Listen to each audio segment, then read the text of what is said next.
Okay, so have you ever had that feeling that um, maybe you're pretty comfortable with English, but sometimes your words just don't quite land. Hmm. Like maybe you're trying to sound impressive, but you just end up feeling a bit stuck or constrained. Yeah, it's this really common idea, isn't it? That sounding smart means using bigger, more complex words. Exactly. But what if? What if that's actually holding us back? Well, that's the paradox, right? Many of us, and this includes even really advanced speakers, we sort of unconsciously think complexity equals credibility. Right. But the sources we've been digging into for today's deep dive, they suggest something, well, something radically different and honestly much more effective. Yes. So today we're diving deep into the strategic power of keeping things simple in English. And just to be clear, we're not talking about dumbing down your language. Not at all. No, no. It's about unlocking how incredibly effective simplicity can be. Hmm. We've been looking at how to talk in simple English speak clearly and confidently, and our mission today is to pull out those key nuggets, the shortcuts, really, Mm. to communication that's genuinely clear, confident, and actually makes an impact. So, yeah, get ready to maybe rethink a few things. Definitely some aha moments in there. Okay, so let's unpack this belief first. This idea that to sound intelligent or, really fluent in English, Mm-hmm. you need all these complex words, these elaborate sentences. Mm. I mean, I think a lot of us probably fell into that trap at some point. I know I have. Uh. But the source really challenges that, doesn't it? Oh, absolutely. It doesn't just say simplicity is strength like it's a slogan. It Yeah. digs into Okay. why it's like a strategic superpower. The real goal of speaking, it argues, isn't showing off your vocabulary. It's Right. about being understood. It's about connecting. And that clarity, it creates something the source calls cognitive trust. Cognitive trust. Interesting. Tell me more. Well, when you're easy to understand, people perceive you as more credible, more authentic. You cut through the mental clutter that complex language often creates. Ah, okay. Yeah. So it's about building that immediate kind of effortless connection. Exactly. It's vital. Think about those speakers who just get you. They make even complex ideas feel straightforward. Yeah, yeah. Okay, let's use one of the examples from the source to make this concrete. Mm. Imagine saying something like, I would like to take this opportunity to articulate my deep appreciation for your assistance in this endeavor. Ooh. Okay. Now, compare that to just saying, thank you so much for helping me. Huh. Yeah, big difference. Which one feels more natural? Which one actually connects? The second one, obviously. Right. And the source argues that trying too hard to sound smart often just muddies the message. It actually slows you down while you're searching for those big words. Mm-hmm. And in the end, it gets in the way of the very connection you wanted to make. Okay, so simplicity isn't basic. It's strategic. It's powerful. So if that's the case, how do we actually do it? Let's get practical. Talk tactics. Right. Let's start with something that seems, well, almost too basic. But the source says it has a huge impact. Using short sentences. Right. Say one thing at a time. Yeah, because I know a lot of us, myself included sometimes, try to sound sophisticated by cramming lots of ideas into one long sentence. Mm-hmm. Using all those howevers and neverthelesses. Exactly. Stringing it all together. Yeah, and what's really fascinating here, as the source points out, is that short sentences aren't just about being clear. They're actually a tool for rhythmic impact. Rhythmic impact. Oh, Yeah, and for managing your listeners, well, their cognitive load, short sentences let each idea land distinctly, like beats in music. okay. So it prevents that feeling of being overwhelmed with information. Exactly. It enhances retention. And it's a deliberate choice. Yeah. Not just something for beginners. It actually gives you, the speaker, more control, more confidence, because each thought gets its own space. That makes a lot of sense. I guess journalists do this instinctively, right? To keep people hooked. They do. Very much so. Let's break down that example the source used, that really long sentence. I was planning to go to the store in the afternoon. However, since it started raining heavily and I forgot my umbrella, I decided to wait until the weather improved, which I hope will happen soon. Right. Just listening to that feels like running a mental marathon. Totally. Now, listen to the simple, broken down version. I wanted to go to the store this afternoon, Okay. but it started raining heavily. I forgot my umbrella, Right. so I decided to wait. Makes sense. I hope the weather gets better soon. See? The clarity is just immediate, undeniable. Yeah. Each idea is presented step by step. Your brain just follows along easily. It's not simplistic. It's just strategically clear. Precisely. And it gives you, the speaker, a chance to breathe, to think, to gather your thoughts before the next point. Okay. Actionable tip time. Mm-hmm. The source suggests trying this. Pick a simple topic, maybe my weekend, and just write down 5 separate short sentences about it. Mm-hmm. Then practice reading them aloud. Feel that rhythm, that natural, confident flow. Yeah, you can always combine ideas later if you need to, but starting simple, that builds a really powerful foundation. Okay, good. What's next? What's another common trap? Well, moving on from sentence structure, let's talk vocabulary. This belief that memorizing really complex, kind of obscure words makes you sound advanced. Oh, yeah. Synonym hunt. Trying to find the fanciest word possible, it's a real pressure point for a lot of learners. It is, but our source pushes back hard on this. It states that in real conversations, simple words are usually, well, stronger, clearer, and just more effective. Stronger. How so? Because native speakers, for example, often choose direct, short words. They carry immediate emotion, precise meaning. Think about, the weather is quite inclement today. Okay, sounds a bit formal. Versus, the weather is really bad today. Yeah, the second one just hits harder, more direct. Exactly. Or how about, I am currently experiencing significant difficulties with time management. Right, very business speak. Compared to, I'm having trouble managing my time. Again, the second one feels more human, more direct, more impactful, actually. Precisely. So the source offers this really simple rule of thumb. If you wouldn't say it to a close friend in your own language, don't feel like you have to use it in English either. That's a great filter, even in business. Even in business, increasingly, clear, direct language is valued over jargon. The advice is to focus on a core list of strong, simple words. Things like help, good, bad, want, need. The workhorses. Exactly. They do the heavy lifting in communication. Something else I hear a lot, and I've definitely felt this myself, is that feeling like you're building every single English sentence completely from scratch. Oh, yeah. Like being an architect every time you speak. Right. It's exhausting. Yeah. Does the source offer like a shortcut? Yeah. A way out of that constant mental construction? It does. And this is where it gets really interesting, especially for speakers who are already pretty comfortable. Fluent speakers, they don't actually build every sentence fresh. You don't?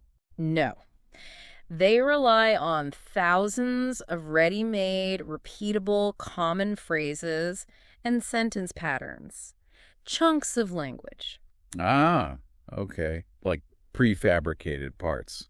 Exactly. They're tools that already work, And using them gives your fluency a massive boost because you can speak more smoothly, more automatically.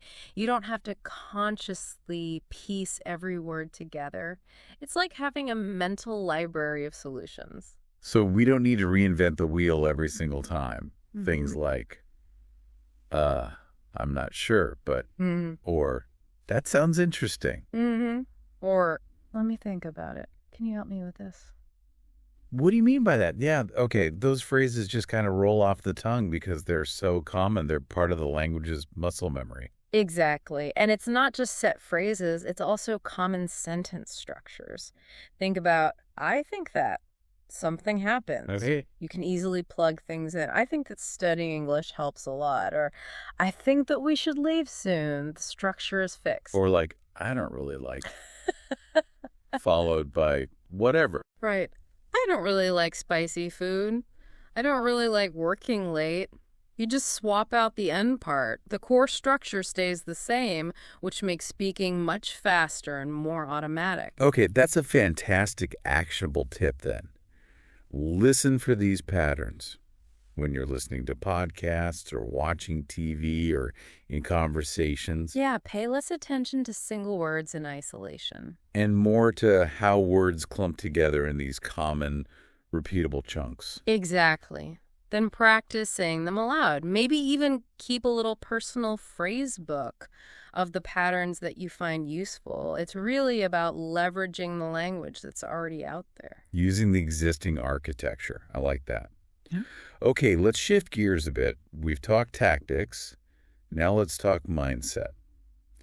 The source spends quite a bit of time on this. It does. It's crucial. One of the biggest mental blocks, it seems, is treating every single conversation like it's a formal exam. Oh, definitely. People get stiff, nervous. They speak in this stilted way, like they're reading aloud. Yeah, it's like we put on this formal linguistic mask, right? Yep. And we lose our natural way of talking. Why do we do that? Well, the source suggests it's mostly fear of making mistakes, this pressure for perfection that just ends up paralyzing us. Okay. So it encourages a really powerful mental shift. Focus on connection, not perfection. Just imagine you're talking to a friend. Just that simple shift. It sounds simple, but it makes a huge difference. Your voice gets warmer, your rhythm becomes more natural. You just come across as more confident and, importantly, more authentic.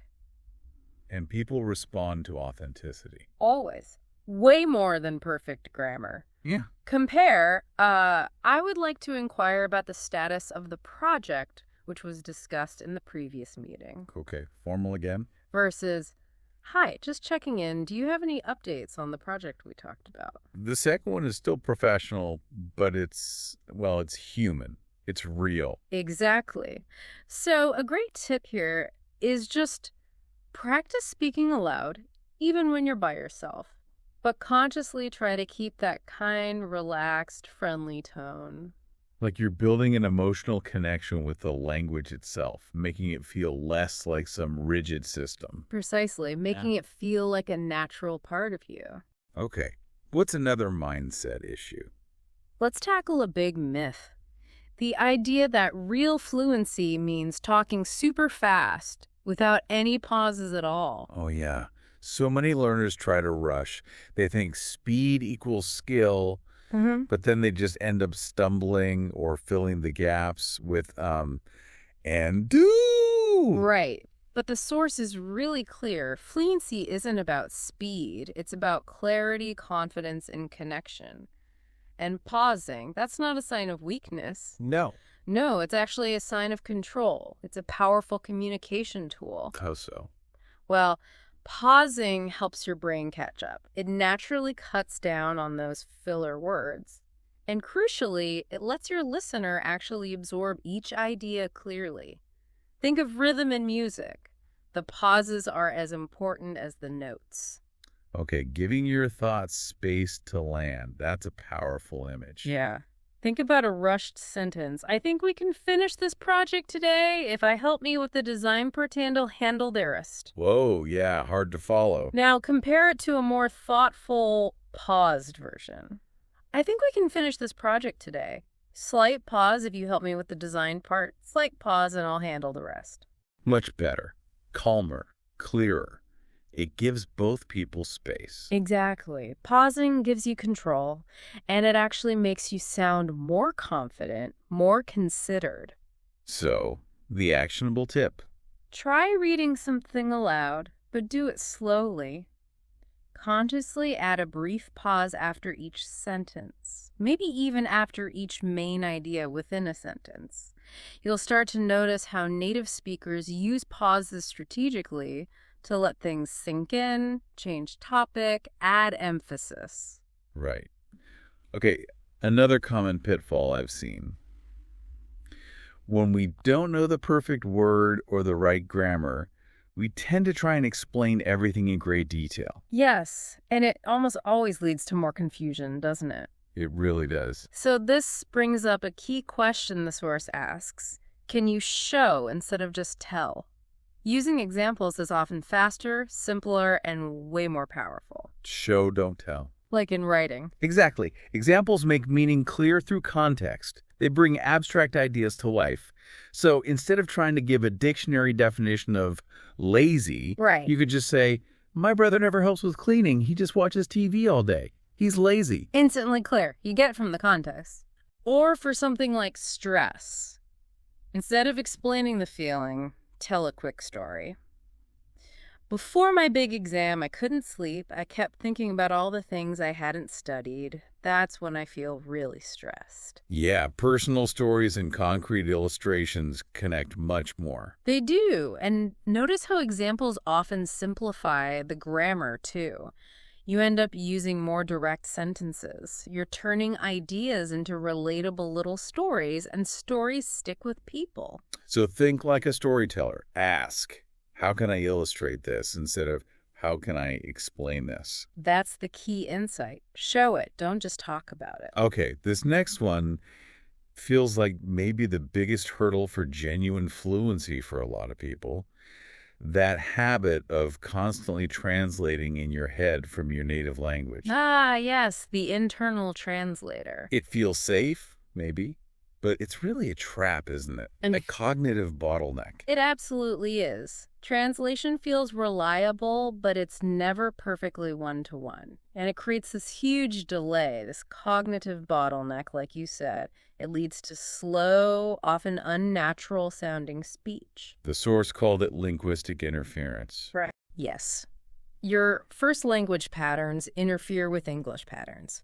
But thinking directly in English, that helps you build sentences that just intuitively sound right. Yeah. And it lets you respond much faster, more naturally. It's like running smoothly instead of stopping to check the map at every single step. You're building new pathways in your brain. So how do we start shutting down that internal translation machine? It feels like such an ingrained habit. What are the steps? You have to start small, consciously. Name objects around you. Just look around the room. Chair, table, window. In English. Okay. Use simple thoughts. Instead of thinking in your language, I'm hungry, think the English phrase, I'm hungry, or it's cold. Got it. Narrate simple actions. Yes, I'm brushing my teeth, I'm making coffee. Just describe what you're doing, simply, in English. Ask and answer simple questions to yourself. What time is it? It's 8 a.m. And immersion, I assume. Crucial. Surround yourself with English. Podcasts, obviously. TV shows. Music.